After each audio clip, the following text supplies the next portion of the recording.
Sometimes, the richest man in the city can be the loneliest soul alive. Christian Miller had power, fortune, and walls of glass that looked over Seattle's skyline, but nothing could prepare him for the knock that shattered his silence. On the other side stood a little girl, soaked from the rain, clutching a teddy bear. Her words cut deeper than any deal ever could. "My mom just died, and she said you're my dad. What happens when the life you built begins to crumble not from failure, but from love breaking through?" This is not just a story about wealth or loss. It is about second chances, forgiveness, and the unexpected ways family finds us. Stay with us, because this tale will touch your heart in ways you never imagined. And don't forget, subscribe to the Retold Stories for more unforgettable journeys of love and redemption. Christian Miller had always believed control was the only way to survive. His penthouse stood high above Seattle, a fortress of glass and steel overlooking the restless city below. Everything about the space mirrored his philosophy. Polished surfaces, untouched furniture, and silence so heavy it seemed to echo. It was not that he loved neatness, but rather that he had erased anything resembling vulnerability. No framed photos, no remnants of laughter, no trace of warmth. For Christian, life had become an endless series of appointments, boardroom negotiations, and contracts that stretched late into the night. He hadn't answered a personal call in years. To him, the world outside emotions was safer, more efficient. When the day ended, he poured himself a drink, not to celebrate, but to mark the conclusion of another week in which he outran everything that felt human. Then came the knock. It was faint, almost hesitant, yet so out of place that it made him freeze mid-step. Nobody ever knocked on his door. The building's security rivaled embassies, and visitors required appointments scheduled weeks in advance. A quiet unease tightened his chest as he moved toward the monitor. What he saw there unsettled him more than any hostile takeover could. A small girl stood alone in the rain, soaked through, clutching a worn teddy bear in one hand and an envelope in the other. Her coat clung to her small frame, her hair plastered to her face, and her eyes, bright blue but heavy with exhaustion, looked straight into the camera as if she could already see him. Christian opened the door cautiously, his heart stumbling in ways he didn't understand. The girl looked up at him, unflinching. And then she spoke words that made his carefully constructed world tilt beneath his feet. "My mom just died," she said quietly. "She told me if anything happened, I should find you. You're my dad." The words didn't register at first. They felt foreign, impossible. Christian's lips parted, but nothing came. Then she pulled a paper from her coat, damp and wrinkled but legible. His name was written in handwriting he hadn't seen in years, familiar, haunting. Beneath it was a signature that cracked open a memory he had long buried. Samantha Andrews. Samantha, the fiery woman he had once loved across oceans. The woman with hair like autumn leaves and laughter that used to fill entire rooms. The woman who vanished nearly 7 years ago, leaving behind questions he never dared to chase. Now, through this child, her voice returned, demanding to be heard. Christian staggered back, his thoughts colliding violently. Before he could find words, another voice entered the stormy night. "Mr. Miller?" A woman stepped forward from behind the girl.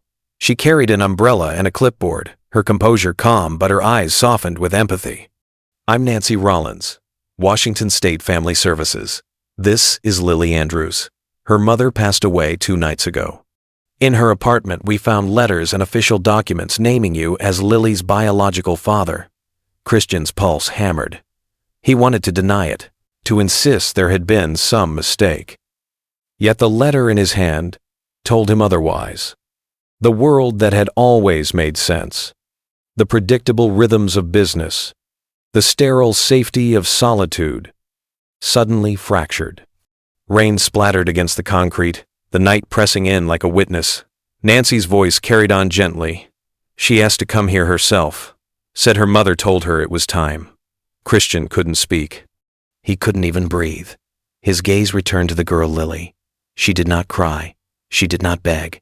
She stood there, small shoulders hunched under a weight no child should bear. And for the first time in years, guilt twisted through him, sharp and undeniable. "May we come in, just for a few minutes?" Nancy asked softly. The silence stretched. Christian hesitated, caught between fear and something else he couldn't yet name. Finally, almost reluctantly, he stepped aside. The contrast inside was striking.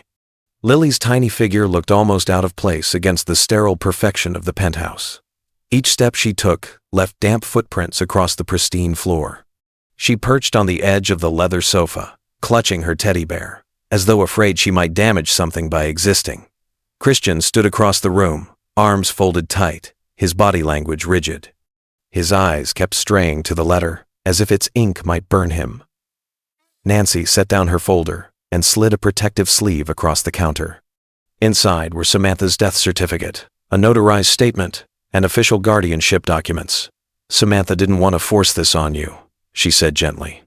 But she wanted Lily to have a chance. She believed you deserved to know. She believed Lily deserved a father. Christian's fingers shook as he unfolded Samantha's letter. Her handwriting, elegant, familiar, seemed to carry her voice into the room.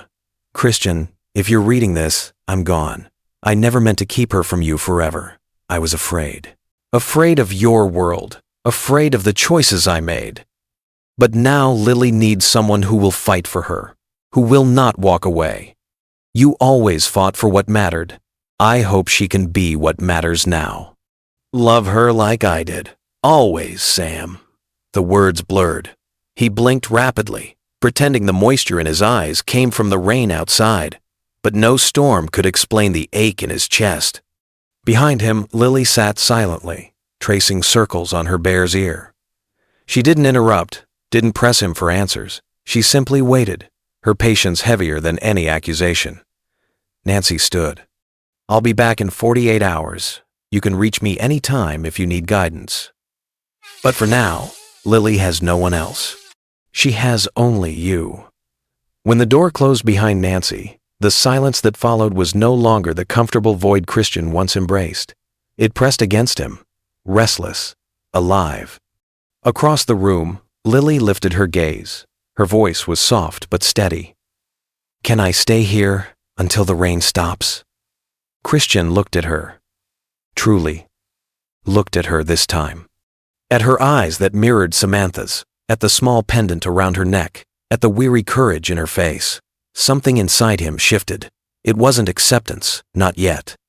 But it was the first crack in the armor he had spent years building. He swallowed hard and nodded. Yeah, he said quietly. You can stay. And in that moment, as the storm raged outside, Christian Miller's fortress no longer felt impenetrable. For the first time in years, it felt fragile. And fragile things, he realized, could finally change. The rain had stopped by the time Christian found himself standing in the kitchen, but the storm inside him lingered. He kept glancing toward the couch where Lily sat quietly, her small frame curled around the teddy bear like it was the last piece of safety she had.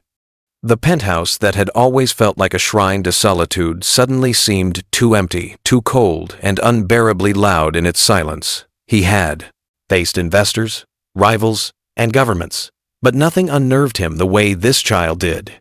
She did not shout. She did not demand. She simply existed in his space, a reminder of a woman he once loved and a life he had refused to look for. His glass of scotch sat untouched on the table as he opened the letter again, rereading Samantha's words until they blurred into a mixture of longing and regret. At some point, his eyes caught another envelope, one that had been buried in a forgotten pile of unopened mail. His chest tightened as he recognized the handwriting once more. The letter had been dated 6 years earlier. It was short, raw, and almost pleading. She had told him the truth then. She had carried his child, their child. But he had been too busy, too locked away behind boardroom walls and endless schedules to ever see it. He pressed the paper flat against the table, his hands trembling as though it might disintegrate under the weight of his guilt. When he looked up, he saw Lily had fallen asleep on the sofa, her knees drawn up under the oversized blanket he had clumsily thrown over her. She looked small in a world too large, yet there was something in the way her fingers still clutched the bear that struck him with unexpected tenderness. He lingered by her side, awkward, unsure if he was allowed to care, but unable to walk away. The following morning, he found her sitting at the window, staring out at the skyline as though searching for answers in the clouds. She wore a necklace, a pendant, etched with the old logo of his first company. His throat constricted. That emblem had been abandoned years ago, worn only by the first few people who believed in him, before success consumed everything. Samantha must have kept it, passing it down like a secret inheritance. "Where did you get that?" he asked, his voice more fragile than he intended. "Mom gave it to me," Lily said softly, rubbing her thumb over the worn metal. She said, "It belonged to someone who helped change the world, but forgot how to smile." Christian turned away, jaw tightening. The words felt like a verdict. Later that day, he attempted something he had not done in years: cooking. It was clumsy, laughable even. He burnt the first attempt at grilled cheese, earning a small giggle from Lily that startled him with its warmth. For dinner, they ended up cross-legged on the rug, sandwiches half-crisped, soup spilled on the table, and yet it felt more alive than the most luxurious meals he had ever ordered in. He realized then that life was not supposed to be perfect. It was supposed to be shared. The days began to bend around her presence. He found himself skipping calls to read from Charlotte's Web, his stiff, hurried reading eventually softening as Lily leaned against his shoulder, drifting off mid-story. At night, he would pause at her door, unsure whether to whisper goodnight or apologize, his heart caught between guilt and awe. The world outside did not slow down, but Christian began to notice how his own rhythm shifted. He drove for the first time in years, visiting the old neighborhood where Samantha had lived. Walking through the modest duplex, hearing stories from neighbors about how she had worked late nights and taught Lily during the day, the weight of his absence hit him harder than any market collapse. Samantha had carried everything alone while he lived in luxury, blind to the life he could have had. When he returned, he found Lily drawing at the kitchen table. Her sketches were clumsy, yet striking. One showed a man with tired eyes, unmistakably him. Underneath, she had written, "The man Mommy told me about." His hands shook as he held the paper, realizing that even in absence, he had been part of her world. The following week, he took her to a doctor's appointment. The physician spoke gently, but firmly. Lily needed stability, routine, someone who would not disappear. The words echoed inside him, heavier than any financial report. For the first time, he realized his wealth could not purchase what this child truly needed. It was his presence, his willingness to stay. One evening, Lily attempted breakfast for dinner. Scrambled eggs, slightly too salty, served with a shy smile. Christian took a bite, nodding with more sincerity than he expected. It was not the food that filled him, but the effort behind it. He saw Samantha in that gesture, in the way Lily tried to care even when she had nothing left to give. Piece by piece, the fortress he had built around himself began to crack. The penthouse filled with drawings taped to the fridge, mismatched socks in the hallway, a soft rug chosen by Lily herself. Christian found himself standing in department store aisles, bewildered but determined, filling a cart with children's books, stuffed animals, and a star projector lamp, because Lily had once mentioned she liked sleeping under pretend skies. When Rachel, his assistant, visited, she barely recognized the man unpacking toys and fumbling with bed sheets. She teased him, but there was pride in her eyes.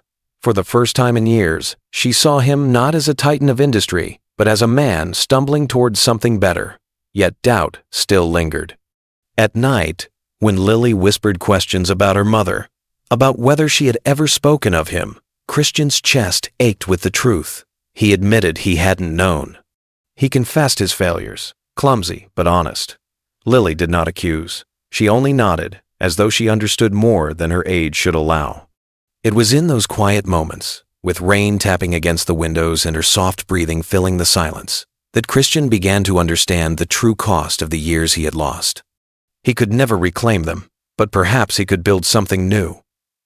For the first time, he realized his life was no longer measured in quarterly reports or stock valuations. It was measured in small footsteps across the marble floor, in bedtime stories, in the way a child's laughter could echo louder than any applause. And though fear still gnawed at him, something stronger began to grow in its place: hope.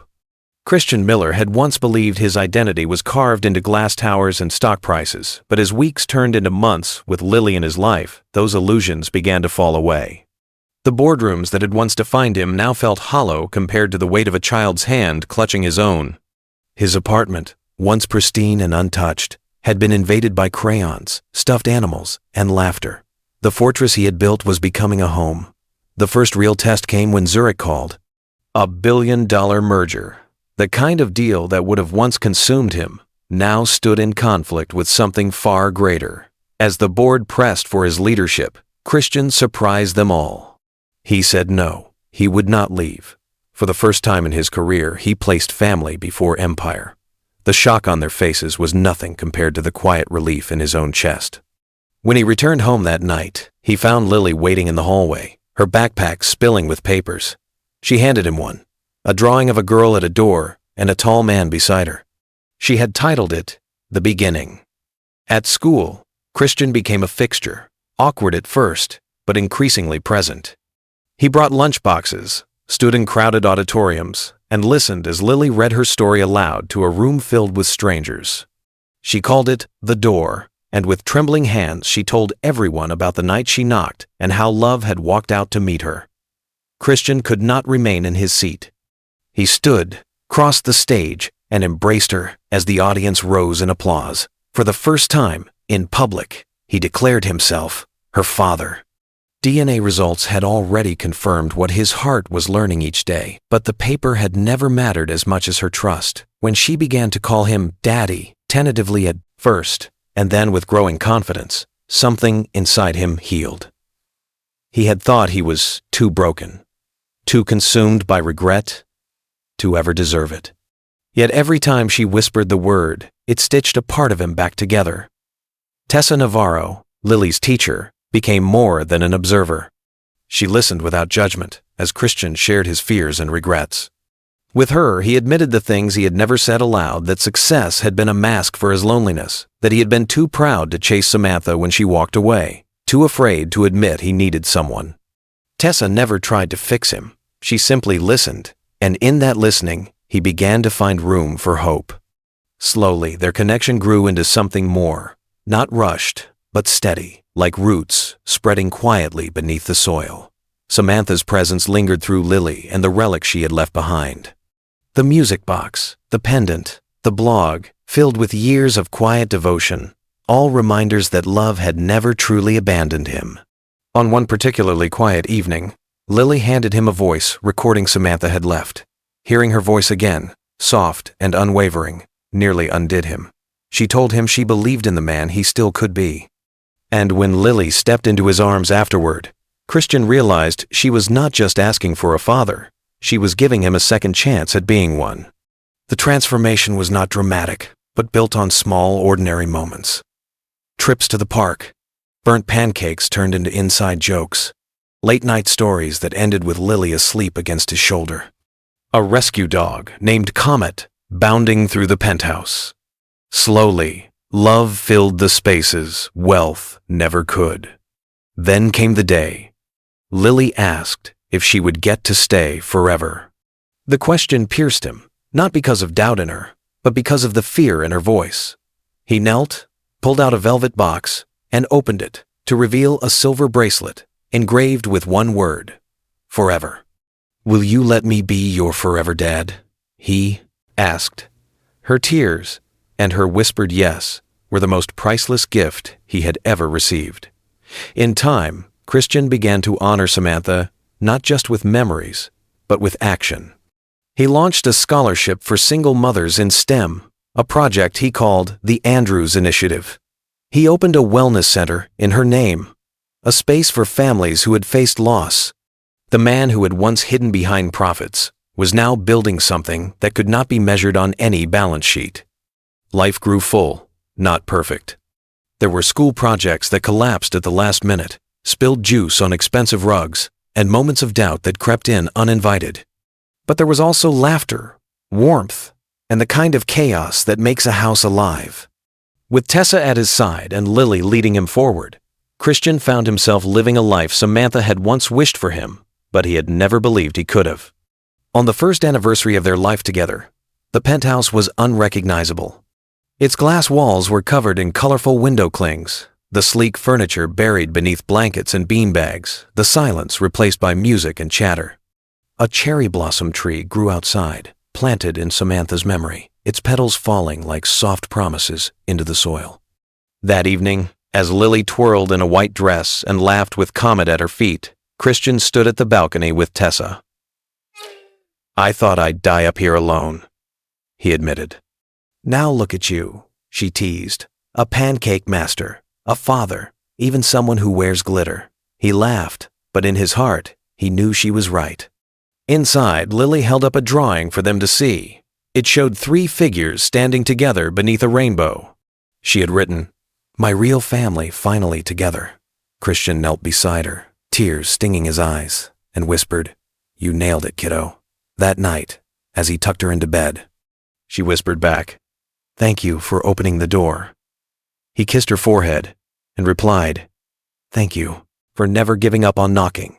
The city glowed outside, but inside, within the walls of what was once a fortress, love had finally taken root. And Christian understood the truth Samantha had left for him all along. He had never been broken. He had only been waiting. Sometimes the most extraordinary stories begin not with a grand entrance, but with a simple knock. Christian Miller, once a man defined by glass towers and polished silence, discovered that the wealth he had built could not protect him from the emptiness of his own heart. It took a little girl, drenched in rain and holding a teddy bear, to open a door he never knew he had kept locked. Lily did not come to him as an accessory to his success.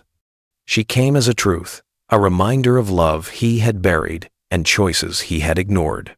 Her presence was not loud, but it was undeniable.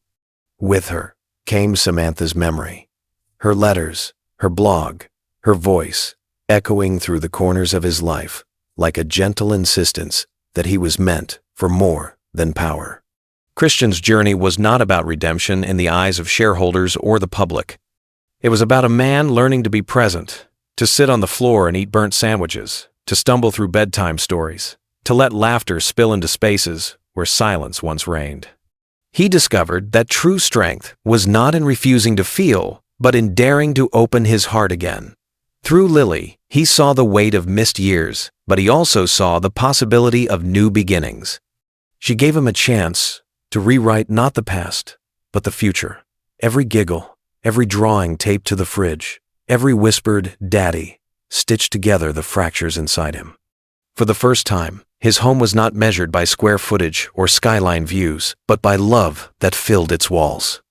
Tessa's presence reminded him that companionship does not arrive when you are ready, it arrives when you are willing. She did not heal him with solutions, she healed him with understanding. Together, they began building a life rooted not in ambition, but in belonging.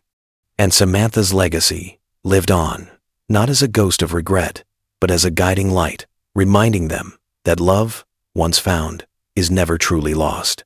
In the end, Christian learned the lesson so many of us forget. Success is hollow if you have no one to share it with. A life built on walls will eventually crumble, but a life built on love becomes unshakable. What began as a stranger's knock became a doorway to forever, a reminder that family is not always chosen, and sometimes it finds you when you least expect it. And so, if this story has touched you, remember this. Perhaps there is a door in your life still waiting to be opened. Perhaps someone is knocking, quietly, patiently, hoping you will answer. Do not wait for the storm to pass to let love in. Open it now. At the Retold Stories, we believe in sharing tales that remind us of our humanity, our resilience, and our endless capacity to love again. If you felt something today, let that feeling stay with you. And don't forget, subscribe to the Retold Stories, because every story we share might just be the knock you've been waiting for.